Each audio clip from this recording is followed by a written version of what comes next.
Hey, Earthlings! Hi, this is Roger Yates, and this is the last for now of a series of vlogs which are to do with blogs. I did a blog series for Vegfest Express, and these are kind of introductory videos for them. So this is our final time. Now, incidentally, I perhaps unwisely went on one of those delightful forums where vegans talk to violent people, and I was asked if I was a lesbian because I look like a lesbian, whatever a lesbian looks like, and whether this is my sex toy. So that's Velma, the VIP cow. So maybe she is a sex toy, and that's why we're out with VIP on the street so much.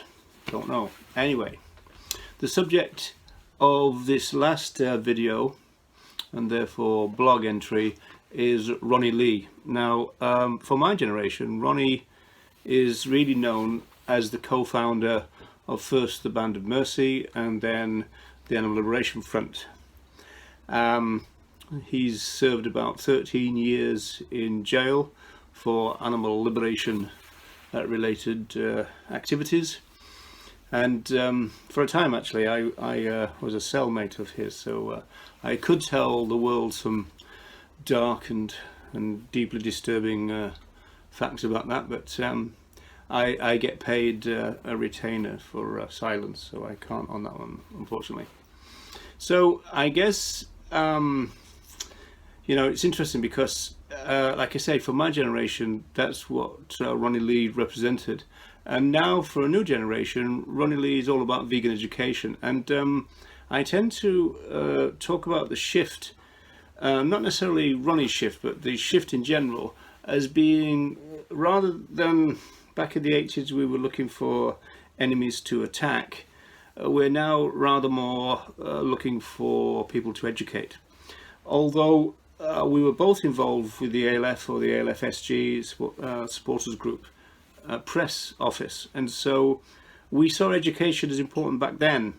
In fact, one of the reasons I decided to be the Northern Press Office of the LFSG was the fact that it gave me the opportunity to talk to people about the issue of animal use and animal rights violations based on what the activists had done, and therefore the newsworthiness of that, because the media like a kind of exciting hook. The kind of problem with it, of course, is the fact that the media will want to focus on the type of things, if it bleeds, it leads type sensationalism, whereas we wanted to talk about animal use and talk about those kind of things. So there is a tension there. So Ronnie was the national press officer, I was the northern press officer, so that worked out well. We both ended up in jail, and as I said, we used to share a cell, and we were on remand at the time, so we used to go back to the court every week to be re-remanded. And so we have to bribe our way back into the same cell, because it's always much better to share a cell with another vegan than not. And so we ended up doing a good trade in slipping people little blocks of tobacco to do that. Anyway, moving then to the 21st century. So with Ronnie now, we're talking about encouraging vegan education, and it's interesting. Ronnie wrote what turned out to be a slightly controversial article about rescuism, and he's basically not criticizing rescuism, because he said that was a fine thing, especially for the individuals who were rescued, but it pales into significance in relation to its importance in relation to vegan education, which is his thing now. And he's particularly interested in things like vegan fairs, but local ones. So along with the big set piece ones, I particularly enjoy the London Vegfest, because I see it not really as a Vegfest, much more as a conference and Vegfest. So you can go and treat it like a conference should you want to, by being on the third floor most of the time, and it really feels like a conference rather than a Vegfest. So you've got like a conference with restaurants below, if you like. So Ronnie's idea, and this is quite interesting, Ronnie's idea is to have quite a lot of numerous and cheap local vegan fairs rather than the big set piece Vegfest, or at least to go with them, complementary with them. Recently, I represent in VIP and back in Dale Animal Sanctuary.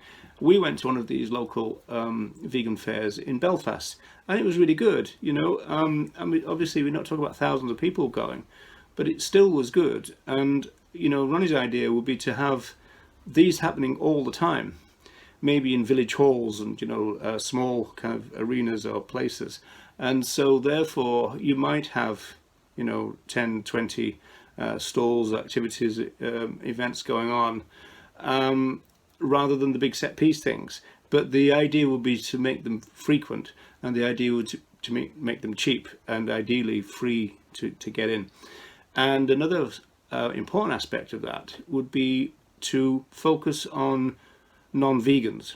So it's all very well for vegans to turn up at the Vegfest and we kind of celebrate our veganism, if you like, but really the educational thing needs to be focused on non-vegans, in terms of getting them to be vegan, obviously.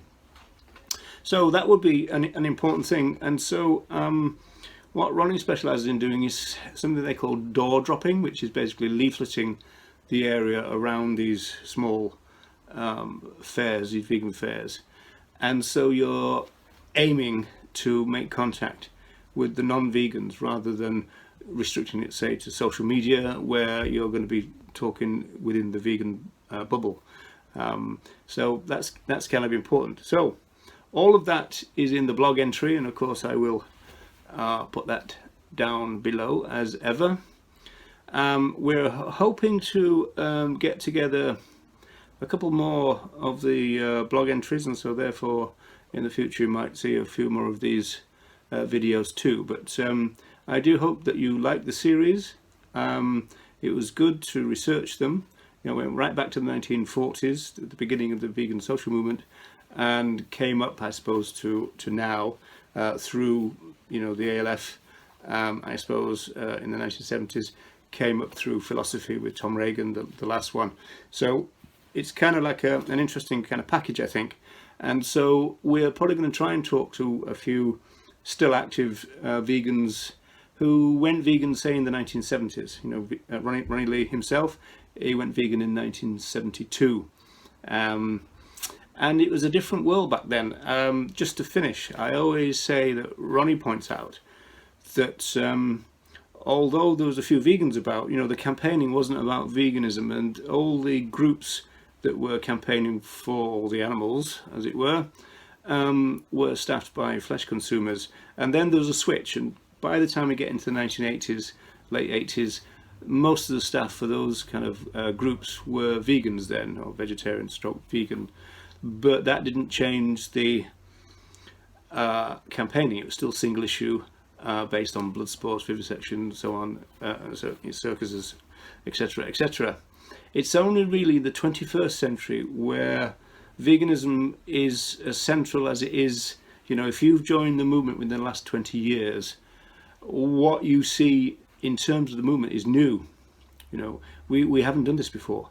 We've only just begun, and in the last 5 years we do seem to have seen quite a sea change, for better or for worse, in terms of mainstreamness. But we do seem to have seen a big growth in the vegan movement, and sociologists like myself would talk about movement takeoff to describe what's going on right now. So the kind of campaigning which puts veganism central, as we are used to now, is only something that has existed for the last 20 years or so, at a stretch 25. So in historical terms we've only just begun. There are some people in the movement who kind of say we've been doing it for decades and decades, it's not worked. That's not true. We've only just started doing the kind of thing where veganism is the moral baseline, veganism is a central part of our claims making. Our claims are based on veganism, rather than talking about the single issues. Whether there's a space to go back to the single subjects and take part in, say, pressure campaigning like Jake Conroy, the Cranky Vegan, would like. It's an interesting debating point, but in terms of the general thrust at the moment of the movement, it's kind of based on the centrality of veganism, and that is kind of new. And Ronnie always points that out in various interviews and audios. So I might put a few links to a couple of those down below as well. So thanks for watching this series. Hope you enjoyed it, and I hope you will engage with the written material. And I'll see you soon.